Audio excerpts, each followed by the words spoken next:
Hello everyone, Prime here, and I hope that you've had a great day. Today we're going to be covering Baron Samedi, his lore, backstory, and all of that good stuff, and then going over what his kit might be like in Smite. I'm recording this on April Fool's itself, so whether or not it is an actual April Fool's reveal, we'll have to find out. And for those of you that don't know, on Smite data mining, Baron Samedi was released to apparently be God 96, even though we don't have to God 95 yet. I know, weird, so we'll just have to wait to see if that's actually the case. Baron Samedi himself usually wore a top hat, had a skull face, classy suit, casual cigar, dark shades. The thing about his shades was that one of the lenses was broken. This related to a certain erotic thing about his character, but he's usually tall, handsome, and his nostrils may be plugged in with a bit of cotton, keeping with certain voodoo traditions and burial traditions specifically. Now, he's a very energetic spirit. He will party a lot, drink a lot because he likes rum very much. As I said, you can find him with a casual cigar, which probably won't make it into his Smite design because there are plenty of characters and skins who probably could have a cigar with their design but haven't for very obvious PG reasons. Baron Samedi's quite wild and free. Now, he might do things which in today's society would probably land you in prison, but to him, he purely does these to make the statement that the rules of our world really don't matter to him, and he can pretty much do whatever he wants in our world. But he also does this to show human beings that life is limited and won't last forever, so really should be enjoyed. Now, his main purpose within voodoo mythology, or the main thing that he does, is he'll accept people into the realm of the dead. But there's also a bit of a duo aspect to this because he stands at the crossroads of life and he can dig someone's grave there. But if he refuses to dig someone's grave, that person cannot enter the underworld, meaning that he can essentially be a divine healer, assuming that a certain disease would kill someone. If he doesn't dig your grave, you cannot be killed. Therefore, you'll probably recover from whatever disease you're suffering from. Probably. The last part of this job is that he's supposed to escort the spirits or the dead beings to the underworld. He's arguably the most significant lower, second only to Bondi himself, which is the god of voodoo mythology. Lower are technically spirits, but they all have these certain little roles or niches about them that they perform in the name of Bondi. That was a bit too dramatic, but you get the point. Baron Samedi can also see both the realms of the living and the dead simultaneously. He can counter zombies by watching over the graves of the dead and making sure that the recently fresh dead do not turn into zombies, and doesn't do all of this work for free. He expects some sort of payment or tribute. Sometimes he just requests that his followers wear black, purple, or white clothing.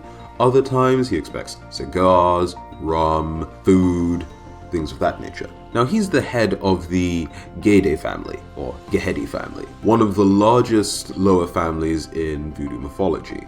They specifically reside over fertility and death, and the family also is known to specialize in black magic, and many of the different spirits within there are prayed to for some form of black magic or another, but mostly Baron Samedi might see a lot of requests for black magic. Papa Ghede is either an aspect of Baron Samedi or his own separate lower spirit entirely, and he's either good or more good than Baron Samedi, as Baron Samedi is considered more of a quote-unquote evil aspect of the lower spirit. See, I'm not really saying definitively good or definitively evil because ultimately they come under the bracket of being neutral, is what I've been able to find. One of the things that might make you think Papa Ghede is a good lower spirit, he watches over children and doesn't like to see them die, so he'll specifically try to keep them living as long as possible, or into their more adult lives, meaning doesn't usually dig the graves of children. Papa Ghede was also the first man to ever die, apparently, according to his personal backstory. Now, his wife, Grandma Brigette, or Maman Brigette, is his consort, and is pretty much just as outrageous as he is in terms of she'll party, drink a lot, and her erotic desires pretty much undeniable. She'll also watch over the dead and escort spirits into the underworld as well, or the recently dead to the underworld. Baron Kriminel was the first man to kill another man, and he usually is evoked when people want to seek revenge in blood, i.e. they want to avenge the murder of a loved one, so on and so forth, situations like that. Now, Baron Kriminel has these horses which smoke, apparently, and also have quite the appetite. If they're not offered food, then they might eat the nearest human being that's around, or just the nearest thing that's around, so it's usually a good idea to try and offer this lower spirit specifically food. Now, Ghede Nidbo was a human that was known to be pretty handsome, pretty pretty, but murdered quite viciously. Of course, he's now the lower spirit Nidbo, but his special ability is that he can communicate between humans and lower and sort of provide messages between each sort of realms. Baron Croix and Baron Samedi are, or maybe forms of Baron Samedi himself. Baron Samedi, of course, watching over cemeteries.